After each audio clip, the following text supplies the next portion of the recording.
بسم اللہ الرحمن الرحیم۔ السلام علیکم ورحمۃ اللہ وبرکاتہ۔ آپ تمام حضرات خیریت سے ہوں گے۔ اللہ پاک سب کو جزائے خیر عطا کرے اور سب کو صحت والی زندگی اور عافیت کے ساتھ نصیب فرمائے۔ تمام بیماروں کو اللہ پاک صحت شفاء کاملہ عاجلہ نصیب فرمائے۔ اور آپ سب حضرات جانتے ہیں جیسے کہ ہر ویڈیو میں بتایا جا رہا ہے کراچی کے اجتماع کے بارے میں کہ کراچی کا اجتماع 13 فروری سے شروع ہے اور 16 کی صبح دعا ہے اس کے لیے، کیونکہ یہ ایک واحد ایسا یہ تبلیغ کا کام ایسا ہے کہ جس کا کوئی بھی اشتہار اور کوئی بھی چیز جو ہے پمفلٹ وغیرہ نہیں تقسیم کیا جاتا۔ یہ لوگوں کے ذریعے جو ہے ہم ایک دوسرے کو یہ بات بتائیں گے، یہ بات اس طرح ایک دوسرے تک پہنچائی جاتی ہے کہ ہم جو ہے وہ اس میسج کو زیادہ سے زیادہ جو ہے وہ لوگوں تک پہنچائیں کہ کراچی کے اجتماع کے لیے جو ہے وہ لوگوں کو زیادہ سے زیادہ آگاہی اس طرح ہو کہ لوگ جو ہے وہ اس میں خود بھی شرکت کریں اور جو ہے وہ دوسروں کو بھی یہ بات پہنچے، اور وقت کے نکلنے کے لیے بھی جن کے 4 مہینے نہیں لگے ہیں اور جو حضرات بزرگوں کی طرف سے جو بھی تقاضے ہیں کراچی والوں کے لیے، جماعتوں کے چلے 4 مہینے کے، 7 ماہ کے، اندرون کے بیرون کے، اللہ پاک اس کو اپنی قدرت سے پورا فرمائے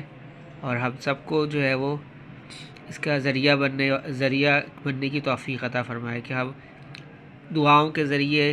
یا کسی بھی طرح اس اجتماع کے لیے جو ہے وہ کوشش، فکر اور محنت کرنے والے ہوں۔ آج کی تعلیم فضائل قرآن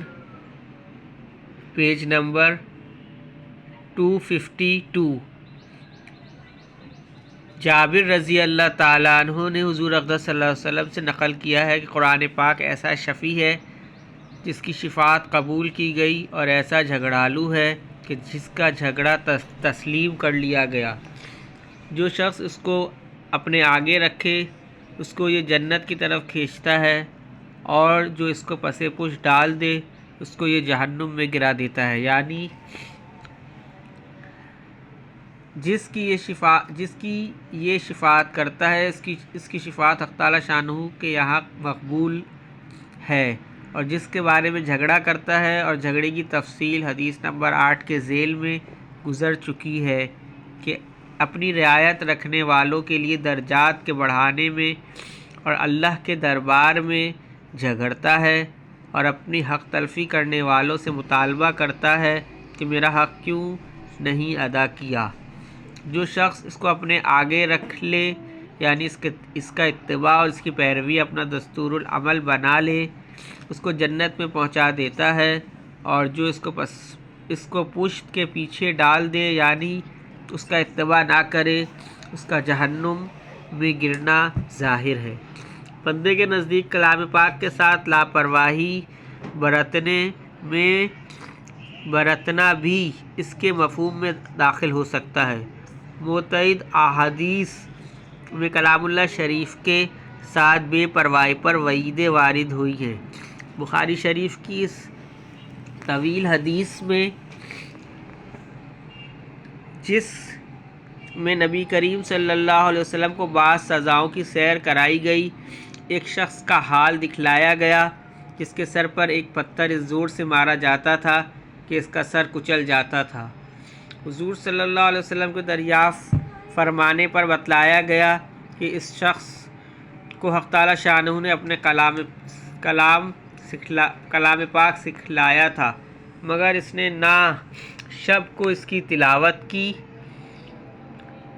نہ دن میں اس پر عمل کیا، لہذا قیامت تک اس کے ساتھ یہی معاملہ رہے گا۔ حق تعالی شانہ اپنے لطف کے ساتھ اپنے عذاب سے محفوظ رکھیں کہ در حقیقت کلام اللہ شریف اتنی ہی بڑی نعمت ہے کہ اس کے ساتھ بے توجہی پر جو سزا دی جاوے مناسب ہے۔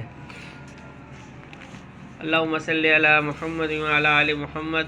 اللہم اعنی علی ذکرک و شکرک و حسن عبادتک اللہم حاسبنی حسابا یسیرا اللہم ارفع عنا البلاء والوباء رب ارحمہما کما ربیانی صغیرا اللہم اغفر لی ذنبی ویسر لی امری وبارک لی فی رزقی